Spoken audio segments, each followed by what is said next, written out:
terra está repleta de amor de Deus.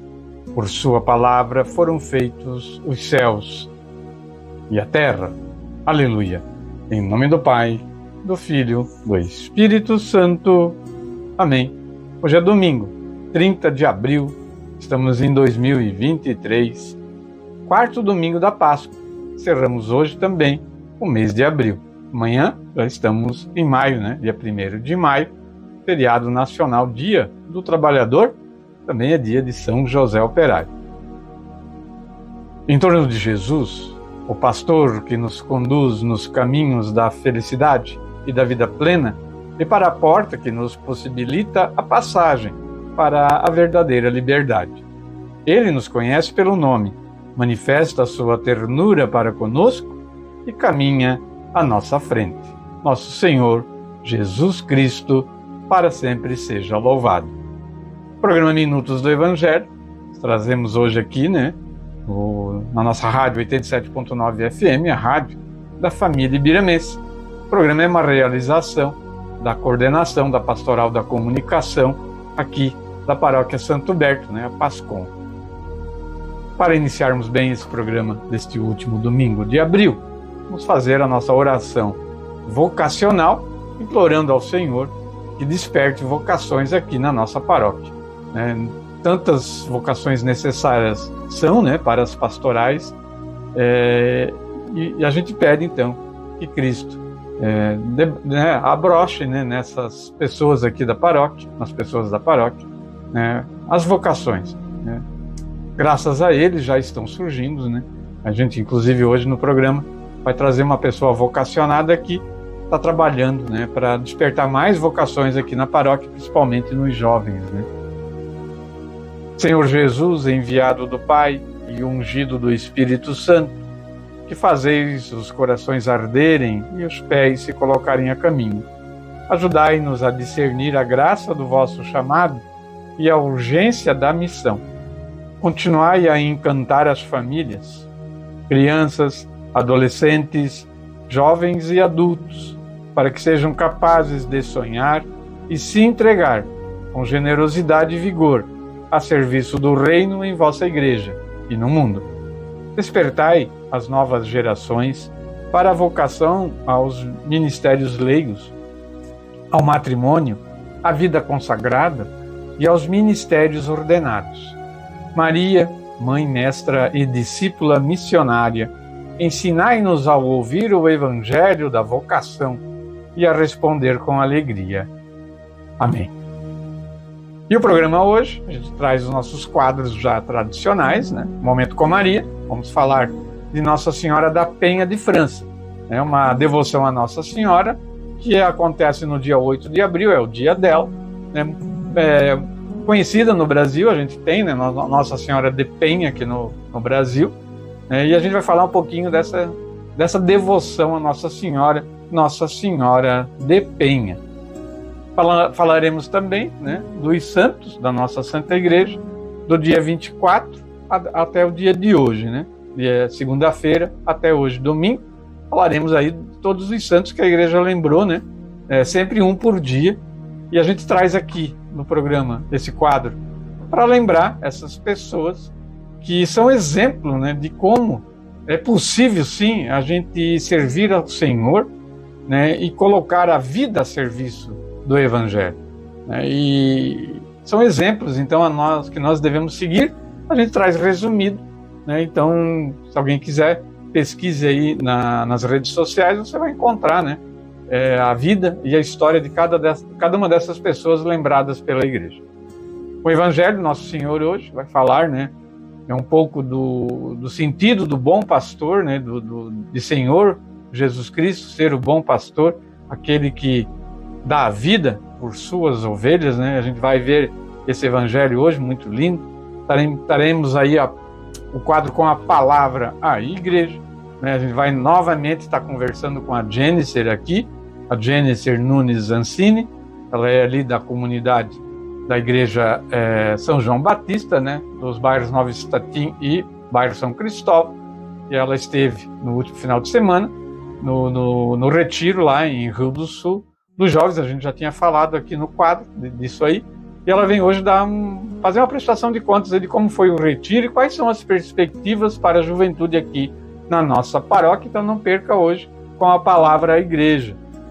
Agenda e compromissos da nossa paróquia também traremos aqui, né, para os próximos dias.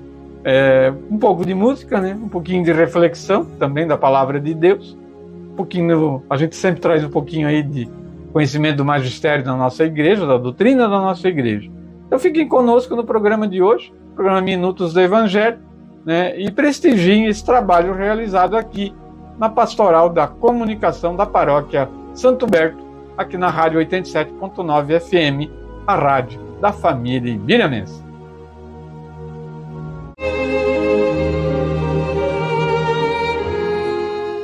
Momento com Maria deste domingo, vamos falar de uma grande devoção aí a Nossa Senhora, que é Nossa Senhora da Penha de França. Existia no norte da Espanha uma serra muito alta e íngreme chamada Penha de França, na qual o rei Carlos Magno teria lutado contra os mouros, desbaratando-os. Por volta de 1434, certo monge francês sonhou com uma imagem de Nossa Senhora que lhe apareceu no topo de uma escarpada montanha cercada de luz e acenando para que ele fosse procurá-la. Simão Vela, assim se chamava o monge, durante 5 anos andou procurando a mencionada serra, até que um dia teve indicação da sua localização e para lá se dirigiu. Após 3 dias de intensa caminhada e escalando penhas íngremes, o monge parou para descansar. Quando viu sentada perto dele uma formosa senhora, com o filho ao colo, que lhe indicou o lugar onde encontraria o que procurava. Auxiliado por alguns pastores da região, conseguiu achar a imagem que avistara em sonho. Durante o domínio muçulmano na Europa, era comum que os católicos enterrassem suas imagens de santos para que essas não fossem profanadas pelos infiéis, os muçulmanos no caso. Construiu Simão Vela uma tosca ermida nesse local, que logo se tornou célebre pelo grande número de milagres alcançados por intermédio da Senhora da Penha de França. E mais tarde, ali foi construído um santuário no topo da Penha de França, no município de El Cabaco, na Salamanca, isso na Espanha. O intelectual católico francês Maurice Legendre influenciou a recuperação do santuário. Especificamente, em 1934, organizou uma peregrinação para marcar o 5º centenário da descoberta da imagem. Legendre é enterrado na nave da igreja. Foi enterrado lá. Um tempo após a famosa Batalha de Alcácer Quibir, uma peste assolou Portugal. E como a Espanha se livrara do flagelo graças à intervenção de Nossa Senhora de Penha de França, o Senado da Câmara de Lisboa prometeu à Mãe de Deus construir um grandioso templo se ela livrasse a cidade da moléstia. Extinguindo-se a epidemia quase que subitamente, e então a Câmara mandou edificar um magnífico santuário naquele local.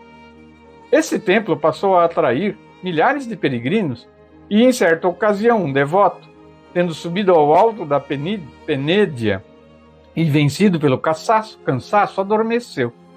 Uma grande cobra aproximou-se para picá-lo, quando um enorme lagarto saltou sobre ele, despertando a tempo de matar a serpente com o seu bastão.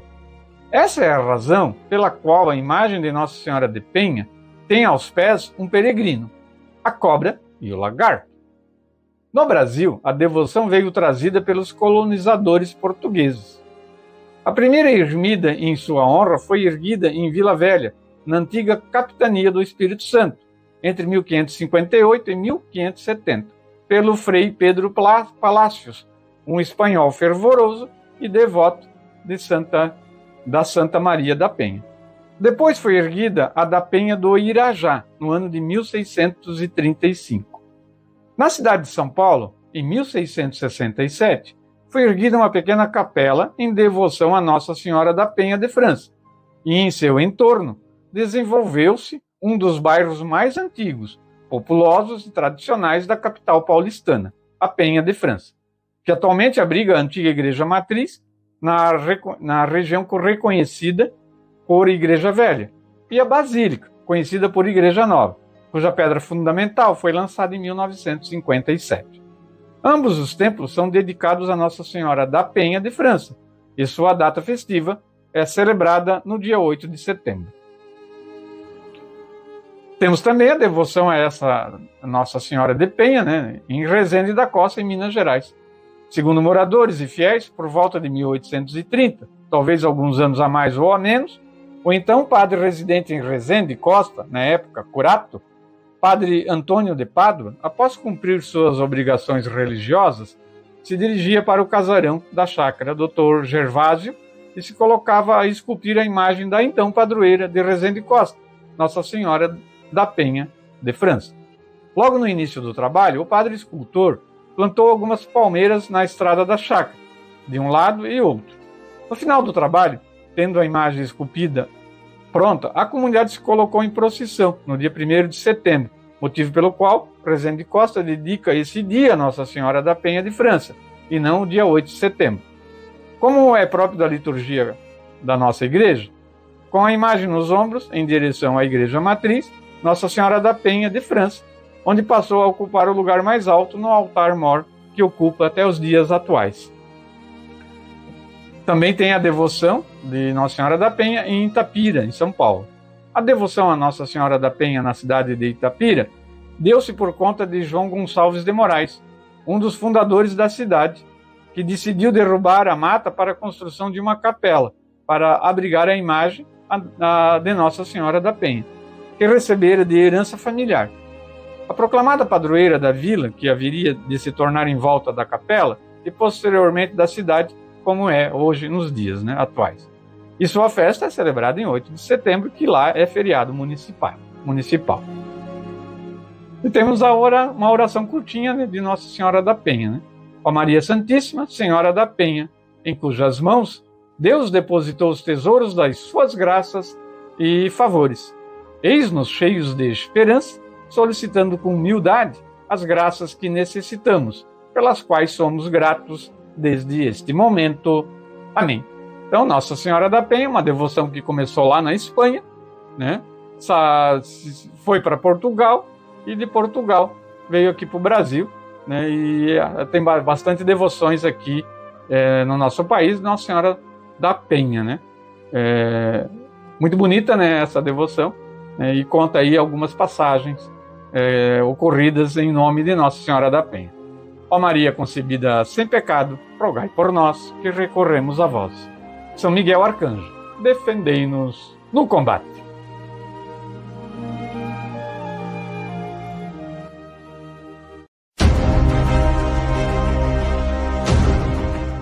Os santos da Santa Igreja Católica Apostólica Romana, de 24 de abril a 30 de abril. Segunda-feira, 24 de abril, foi dia de São Fidélis de Sigmaringen, presbítero e também mártir. Chamavam-no o advogado dos pobres, porque ele defendia gratuitamente os que não tinham dinheiro bastante para pagar um advogado. Marcus Raide, o futuro capuchinho Frei Fidélis, nasceu em Sigmaringen, na Alemanha, no ano de 1578. Ele foi incumbido de ir à Récia em plena crise protestante. O santo frade continuava impávido à sua missão, indo de cidade em cidade fazendo suas pregações. Se me matarem, dizia aos irmãos, aceitarei com alegria a morte, por amor de nosso Senhor. Considerá-lo-ei grande graça. Isso era quase uma profecia. Em Sévis, durante uma prédica, ouviu-se um tiro. Frei Fidélis continuou pregando até o final do sermão e logo depois se dirigiu à casa. Quando menos esperava, estava cercado por uns 20 soldados, chefiados por um ministro que depois se converteu mais tarde. Intimaram-no a renegar tudo o que tinha acabado de pregar. Não posso, diz ele, é a fé de vossos avós. Eu daria de bom grado minha vida para que vós voltasseis a esta fé. Atingido pesadamente na cabeça, teve apenas o tempo de pronunciar uma palavra de perdão, antes de ser abatido por golpes de espadas. Era o dia 24 de abril de 1622. Foi canonizado em 1746, por Bento XIV. Na terça-feira, dia 25, dia do grande evangelista, São Marcos. Marcos, o judeu de origem, nasceu provavelmente fora da Palestina, de família abastada. São Pedro, que o chama meu filho, o teve certamente consigo em suas viagens a Roma, onde Marcos escrevera o Evangelho. A antiguidade cristã, a começar por Pápias, no ano de 130, chama-o intérprete de Pedro. Marcos, intérprete de Pedro, escreveu exatamente tudo aquilo de que se lembrava. Escreveu, porém, o que o Senhor disse ou fez, não segundo uma ordem. Marcos não ouviu diretamente o Senhor, nem o acompanhou. Ele ouviu São Pedro, que dispunha seus ensinamentos conforme as necessidades. Além da familiaridade com São Pedro, o evangelista Marcos pôde orgulhar-se de longa convivência com o apóstolo São Paulo, com quem se encontrou pela primeira vez no ano de 44, quando Paulo e Barnabé levaram a Jerusalém a generosa coleta da comunidade de Antioquia. De volta a Barnabé, levou consigo o jovem sobrinho Marcos. Após a evangelização de Chipre, quando Paulo planejou uma viagem mais trabalhosa e arriscada ao coração da Ásia Menor, entre as populações pagãs do Tauro, Marcos, conforme lemos nos Atos dos Apóstolos, se separou de Paulo e Barnabé e voltou a Jerusalém. Depois, Marcos voltou ao lado de Paulo quando este estava prisioneiro em Roma. Em 66, São Paulo nos dá a última informação sobre Marcos, escrevendo da prisão romana a Timóteo: traga Marcos contigo. Posso necessitar também dos serviços dele. São Marcos deve ter morrido provavelmente no ano de 68. Conforme uma tradição, foi mártir em Alexandria. As atas de Marcos, escrito da metade do século IV, referem que ele, no dia 24 de abril, foi arrastado pelos pagãos pelas ruas de Alexandria, amarrado com cordas ao pescoço. Jogado ao cárcere no dia seguinte, sofreu o mesmo tormento atroz e sucumbiu. São Marcos, evangelista. Dia 26 de abril foi quarta-feira, é dia dos santos Anacleto e Marcelino, ambos papas. Anacleto, de origem ateniense, foi papa de 79 a 90. Tornou-se benemérito por ter edificado uma memória, isto é, um sepulcro, a São Pedro, junto ao qual ele mesmo, depois, foi sepultado. O martirológio romano lembra São Marcelino, além de 26 de abril, também 25 de outubro, comemorando o Natal de São Marcelino, papa e mártir, o qual, sob Maximiano, juntamente com Cláudio, Cirino e Antonino, pela fé em Cristo, foi decapitado. São Marcelino.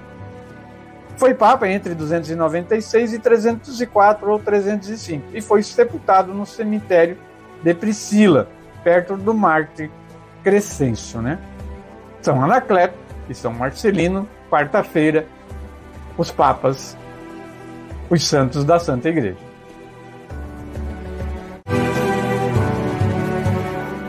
Prosseguindo então, vamos falar da quinta-feira, dia 27 de abril, dia de Santa Zita.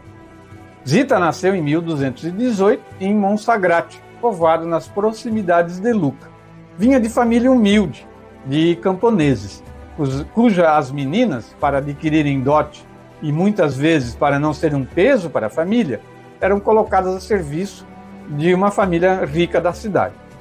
Zita, com apenas 12 anos de idade, foi posta a serviço da família luquense dos Fatinelli e aceitou com serenidade a sua condição social. Sua vida foi toda um símbolo florido de virtudes cristãs, provando que em qualquer condição social existe lugar para a atuação dos conselhos evangélicos. Aí um exemplo, para a sociedade atual, que acha que a condição social deve ser motivo de divisão e separação. Aí a prova que não é assim. As virtudes de Santa Zita impunham a admiração de todos, pois ela sofreu muito na mão dos seus patrões. Os que dela se aproximavam e depois da sua morte, muito venerada que foi em 27 de abril de 1278, Santa Zita, padroeira das empregadas domésticas. Na sexta-feira, 28 de abril, dia de São Pedro Chanel, mártir e presbítero. Pedro Chanel nasceu na França, em Couette, em 12 de julho de 1803. Aos 12 anos, seguindo os conselhos do zeloso pároco Trompier, iniciou os estudos no seminário. Foi-lhe concedido entrar em 1824, no Seminário Maior de Bourges, onde recebeu, 3 anos depois, a ordenação sacerdotal. A Sociedade de Maria, aprovada pelo Papa em 1836, teve entre os primeiros membros Pedro Chanel, que no mesmo ano embarcou de Le Havre, perto de Valparaíso, com destino à Oceania. Pedro Chanel teria concluído a sua aventura de evangelizador, morto a pancadas de bastão a 28 de abril de 1841. Pelo genro do cacique Musso Musso, irado porque entre os convertidos ao catolicismo estavam já alguns membros da sua família. Foi uma lenta e paciente penetração no pequeno mundo daquela gente, tão diferente em costume e mentalidade. O anúncio do evangelho começou, porém, a repercutir na geração jovem, mas esse sucesso fez com que se aguçassem as hostilidades dos mais velhos.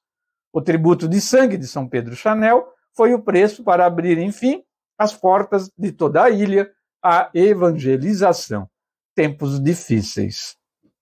No sábado, 29 de abril, dia de Santa Catarina de Sena, virgem e doutora da Igreja. Ela nasceu em 25 de março de 1347 em Sena. 24ª filha de Tiago e Lapa, Benim Casa. Aos 7 anos, celebrou um matrimônio místico com Cristo, que isso não foi fruto de fantasias infantis, mas o início da extraordinária experiência mística. Logo se pôde averiguar esse fato. Aos 15 anos, Catarina começava a fazer parte da Ordem Terceira de São Domingos, iniciando vida de penitência e extremado rigor. Para vencer a repugnância para com um leproso que cheirava mal, inclinou-se e beijou-lhe as chagas. Analfabeta, começou a ditar vários amanuenses as suas cartas, profundas e sábias, endereçadas a papas, reis e líderes, como também ao povo humilde. O seu corajoso empenho suscitou não poucas perplexidades entre seus próprios superiores e foi obrigada a comparecer ao capítulo geral dos dominicanos, reunido em Florença em maio de 1377 para prestar esclarecimentos da sua conduta. Em Sena, no recolhimento de sua cela, ditou o diálogo sobre a divina providência, para render a Deus o seu último canto de amor. Respondeu ao apelo de Urbano VI, com quem estava aliada desde o início do grande cisma, porque o Papa a quis em Roma, naquele momento de grave confusão. Aí ficou doente e cercada de seus numerosos discípulos, aos quais recomendou somente que se amassem uns aos outros. Entregou sua alma a Deus. Era o dia 29 de abril de 1380 e Santa Catarina de Sena não sabia escrever, né? Ela era analfabeta e tornou-se doutora da Igreja apenas ditando os seus textos. E hoje, domingo, 30 de abril, dia de São Pio V, o Papa.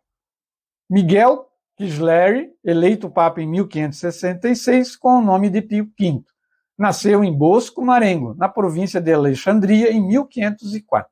Aos 14 anos, ingressara nos dominicanos. Após a ordenação sacerdotal, subiu rapidamente todos os degraus de excepcional carreira. Professor, prior de convento, superior provincial, inquisidor e, como em Bérgamo, bispo de Sutri e Nepi, cardeal, grande inquisidor, bispo de Mondovì e papa.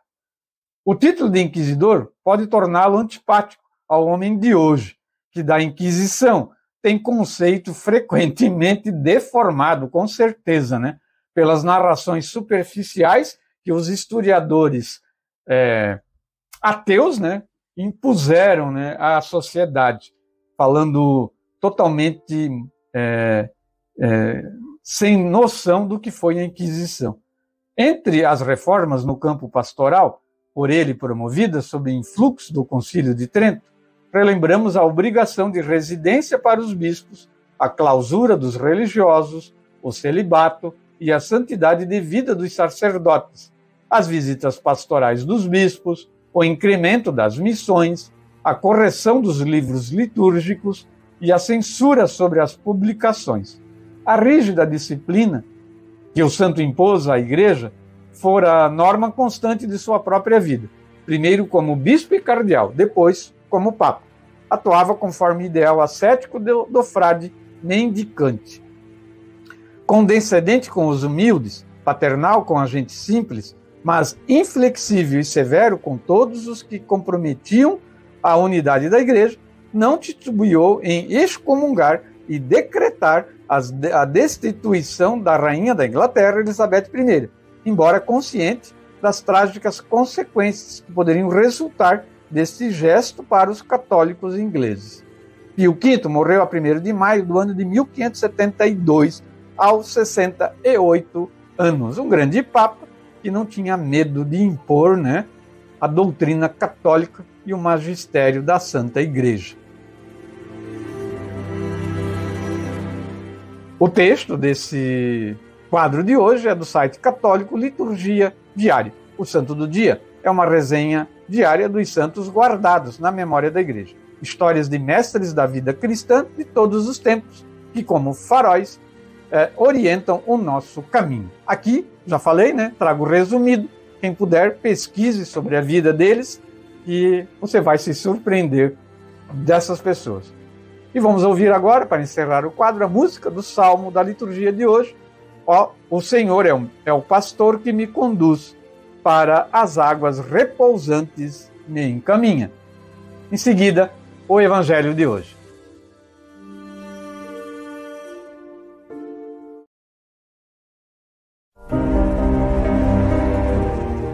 Eu sou o bom pastor, diz o Senhor. Eu conheço as minhas ovelhas, e elas me conhecem a mim. O Senhor esteja conosco, Ele está no meio de nós. Proclamação do Evangelho de nosso Senhor Jesus Cristo, escrito por São João. Glória a vós, Senhor. Em verdade vos digo, que quem não entra pela porta no aprisco das ovelhas, mas sobe por outra parte, é ladrão e salteador. Mas o que entra pela porta é pastor das ovelhas. A este o porteiro abre e as ovelhas ouvem a sua voz. Ele as chama pelo seu nome e as tira para fora. Quando as tirou todas para fora, vai adiante delas, e as ovelhas seguem-no, porque conhecem a sua voz. Mas não seguem o estranho, antes fogem dele, porque não conhecem a voz dos estranhos. Jesus disse-lhes esta alegoria, mas eles não compreenderam o que lhes dizia. Tornou, pois, Jesus a dizer-lhes, em verdade vos digo, que eu sou a porta das ovelhas. Todos os que vierem antes de mim são ladrões e salteadores, mas as ovelhas não os ouviram. Eu sou a porta. Se alguém entrar por mim, será salvo. Entrará, sairá e encontrará pastagens. O ladrão não vem senão para roubar, matar e destruir. Mas eu vim para que elas tenham vida e estejam na abundância. Palavras da salvação. Glória a vós, Senhor. Que o Santo Evangelho perdoe os nossos pecados e oriente a nossa vida. E a reflexão deste Evangelho de hoje, Evangelho de São João, capítulo 10, versículo de 1 a 10, dia 30 de abril, quarto domingo da Páscoa.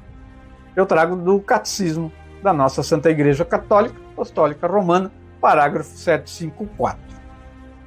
A Igreja é um redil, da qual Cristo é a única e necessária porta.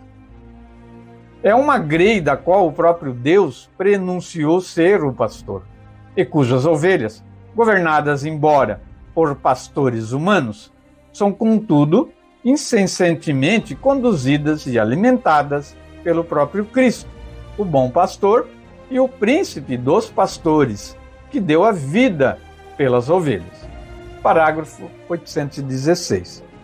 A única igreja de Cristo é aquela que o nosso Salvador, depois da ressurreição, entregou a Pedro com o encargo de a apacentar, confiando também a ele e aos outros apóstolos a sua difusão e governo.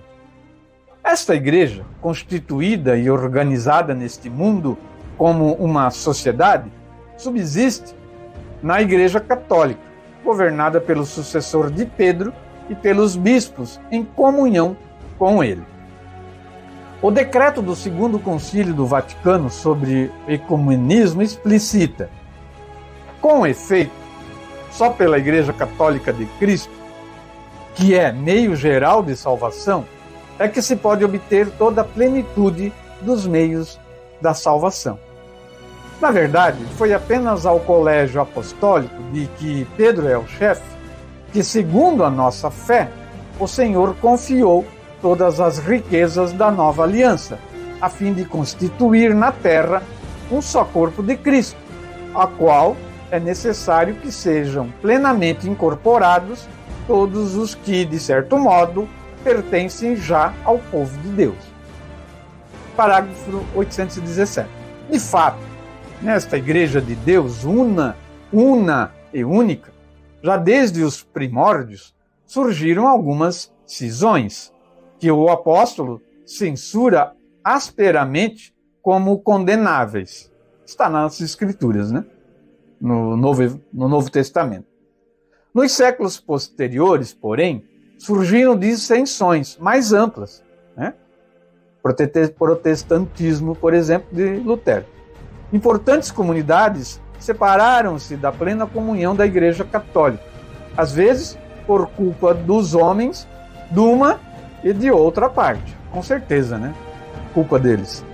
As rupturas que ferem a unidade do corpo de Cristo, e são a heresia, a apostasia e o cisma, devem-se aos pecados dos homens. É isso mesmo, né? Toda a separação que houve e que há da Igreja Católica, ela se dá por culpa dos pecados nossos, né, dos homens. Onde há pecados, aí se encontra a multiplicidade, o cisma, a heresia, o conflito. Aí já cabe lá o pecado de Adão, né, que é a desobediência, o maior dos motivos aí das separações que houve, né, que ocorrem dentro da Igreja Católica. Isso aí mesmo, né? A desobediência, o orgulho, o egoísmo.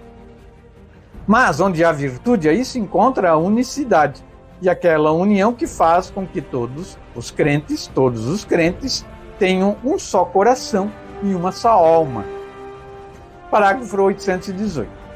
Os que hoje nascem em comunidades provenientes de tais rupturas e que vivem a fé de Cristo não podem ser acusados do pecado da divisão. A Igreja Católica abraça-os com respeito e caridade fraterna. Justificados pela fé recebida no batismo e incorporados em Cristo, é a justo título que se honram com o nome de cristãos, e os filhos da Igreja Católica reconhecem-nos legitimamente como irmãos no Senhor, né? Mas isso não quer dizer que a Igreja Católica aceita, né, a doutrina dessas outras congregações, dessas outras igrejas. Ela respeita, né, e sabe que eles são fruto de pecados passados, né, e que, se for possível, devem se reintegrar dentro da Igreja Católica, que é a Igreja de Cristo, onde Cristo é a cabeça. Fiquemos com esse pensamento para a reflexão deste domingo.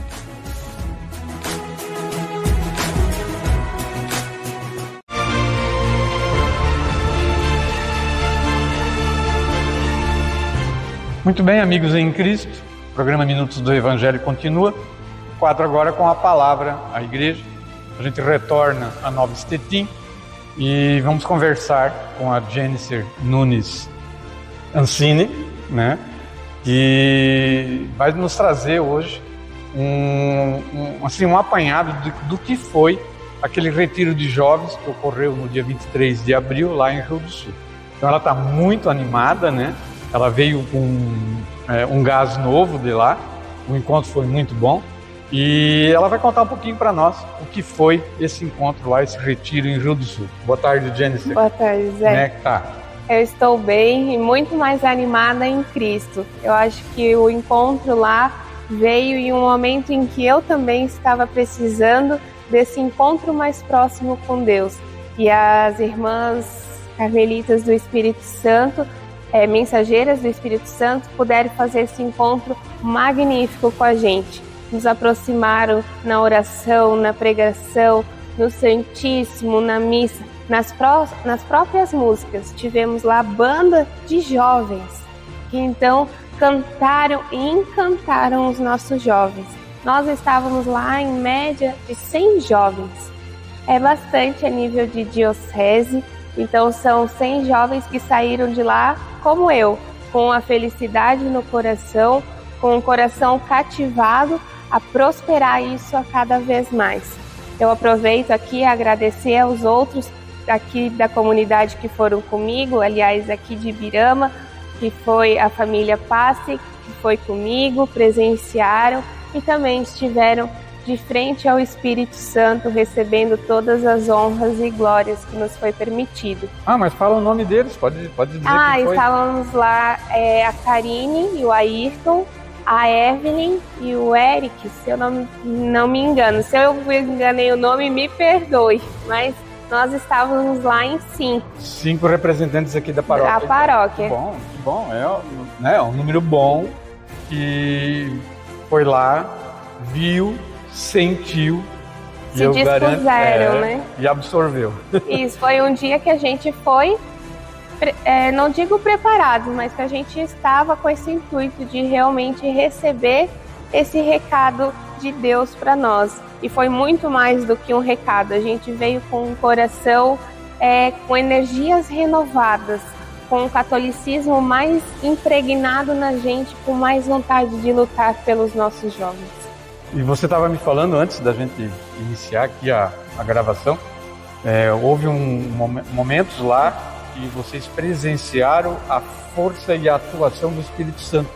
Sim, a gente teve alguns momentos, principalmente quando foi exposto o Santíssimo, as forças e as orações foram tão fortes que teve gente que sentiu tão forte a presença do Espírito Santo que entrou em êxtase, ou seja, acabou se deitando e ficando ali prostrada apenas ao Espírito Santo. Depois a gente ouve um momento de pregação, de bênçãos e de imposição de mãos, mais uma oportunidade que muitos jovens sentiram essa presença enorme do Espírito Santo. Então, às vezes, jovens que estavam na nossa frente ali brincando, às vezes até fazendo umas brincadeirinhas a mais, às vezes não acreditando no contexto geral do que era um encontro, mas quando foi lá e recebeu a bênção, só dele levantar e voltar para o seu assento, já voltou com outro olhar, voltou agradecido por estar lá naquele momento e ter tido esse contato tão próximo com o Espírito Santo. Que bom, né? A gente percebe que Deus, ele age, né? E a Santíssima Trindade, ela é presente num evento desse, né? Principalmente porque Deus está vendo, né? A atual situação hoje da nossa sociedade, onde a família está sendo tão massacrada, né? O jovem perdido no mundo, sem rumo, sem projeto, sem ideais. E quando chega um momento desse, eu acho que a Santíssima Trindade, ela aproveita esse momento para mostrar e para agir, né? Principalmente no jovem, né? E a gente espera que aqui na Diocese isso traga muitos e muitos frutos, né? E conversando contigo eu já vi que aqui para a paróquia vai iniciar um trabalho, né? Vamos lá. Sim, a gente tem alguns planos de, inclusive, trazer as irmãs carmelitas mensageiras do Espírito Santo a vir fazer esse trabalho aqui na paróquia. Às vezes nem que seja por meio período, ou quem sabe como foi lá por um período, uma manhã e uma tarde, em que mais gente possa ter esse contato. E como a gente é aqui da Paróquia Santo Huberto, a gente foi lá para representar, é aqui que a gente quer plantar as nossas primeiras sementes. Então, disseminar entre a paróquia, entre cada comunidade. Começa aqui no São João Batista, no São Cristóvão, em Dalbeja, São Pedro e São Paulo, Nossa Senhora de Lourdes, São Miguel. Todas as comunidades também se sintam acolhidas e que também fiquem sempre um passo mais próximo de Deus.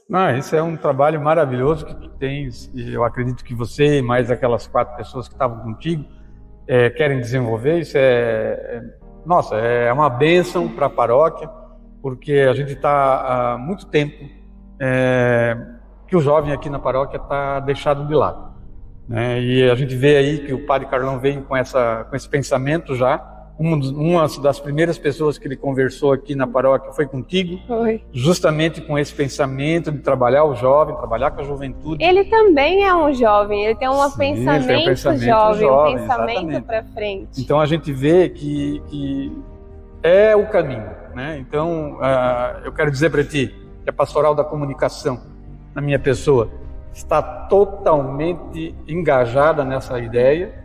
Tá? E a gente vai ajudar no que for necessário, na parte de divulgação e até outras coisas que necessitarem, para que esse encontro aconteça, né? Que venham de todas as comunidades, jovens, porque a gente tem jovens em todas as comunidades. Muitos não estão engajados dentro dos trabalhos, né? Das pastorais, mas têm vontade de fazer. Só que está faltando nós reunir, nós chamar e nós trazer esse jovem para dentro da igreja. Eu agradeço esse espaço cedido e vou aproveitar para fazer mais um convite. Agora, no dia 13 de maio, a gente tem um luau na Gruta de Nossa Senhora de Fátima, em Dona Ema. Então, é um luau com os jovens.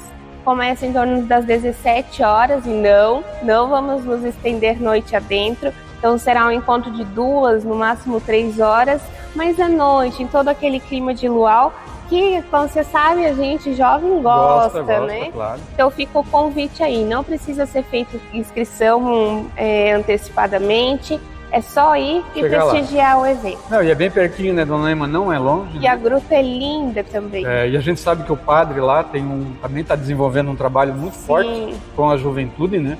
É um padre jovem também, né? Não que isso seja algum motivo específico. Não, exatamente.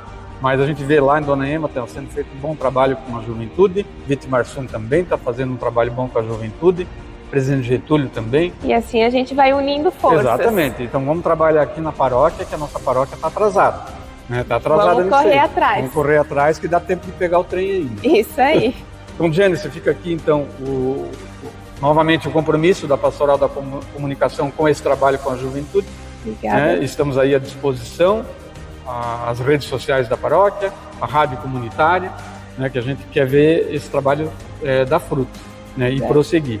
Então, mais uma vez o agradecimento em nome da paróquia Santo Huberto por essa dedicação que está tendo de motivar esse trabalho, de reiniciar esse trabalho com a juventude aqui, e vamos colocar sempre em oração para que esse trabalho realmente frutifique, né, e que traga benefícios para a nossa juventude. Amém, obrigada. Vamos encerrar então a nossa conversa de hoje, fazendo novamente uma oração à Nossa Senhora, né, que é mãe e é aquela mãe que quer ver os seus filhos bem, né, e o nosso jovem precisa disso, estar bem, né, e a igreja tem que ajudar o jovem a se encontrar e a ter um rumo e um projeto na vida. Isso tá bom? Ave Maria, cheia de graça, o Senhor é convosco, bendita sois vós entre as mulheres, e bendito é o fruto do vosso ventre, Jesus. Santa Maria, Mãe de Deus, rogai por nós, pecadores, agora e na hora de nossa morte. Amém. Ó Maria concebida sem pecado, rogai por nós que recorremos a vós. São Miguel Arcanjo, defendei-nos no combate.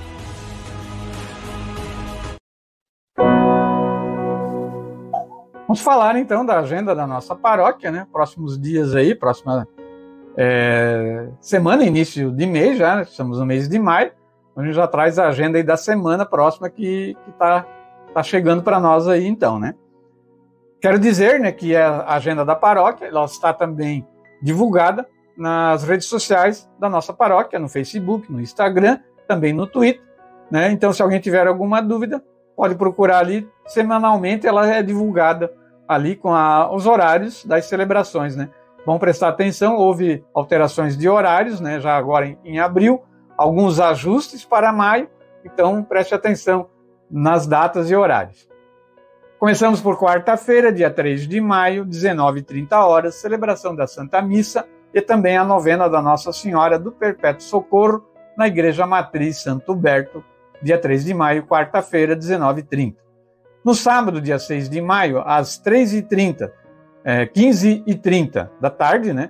Celebração da Santa Missa na Igreja São José de Anchieta, da BR-470. Isso no sábado, 3h30 da tarde. Ainda no sábado, às 5h da tarde, dia 6 de maio, 5h da tarde, celebração da Santa Missa na Igreja Nossa Senhora de Lourdes do Ribeirão Areado, sábado, 17h. No sábado, dia 6 de maio, 19h, celebração da Santa Missa na Igreja Bom Jesus dos bairros Bela Vista, bairro Progresso, isso no sábado, 6 de maio. Indo para o domingo, dia 7 de maio, 8h da manhã, celebração da missa dominical na Igreja Matriz Santo Huberto, e no domingo, 7 de maio, 19h, missa noturna, também na Igreja Matriz Santo Huberto, domingo, então, 7 de maio. Essa é a agenda para a próxima semana. Quero lembrar a comunidade, está aberta inscrições aí para curso de pais e padrinhos para o batismo. Isso vai ser dia 20 de maio.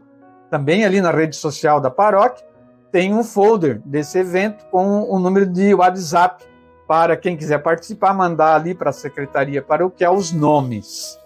Só vou lembrando, dia 14 de maio, Domingo das Mães, vai acontecer na Igreja São Miguel, na Serra São Miguel, um grandioso almoço para celebrar o Dia das Mães, né? Um almoço caseiro, né? Na Igreja São Miguel da Serra São Miguel. Às 10h da manhã, naquele Domingo das Mães, haverá celebração da palavra na Igreja da Comunidade. Então, fica aqui o convite, né?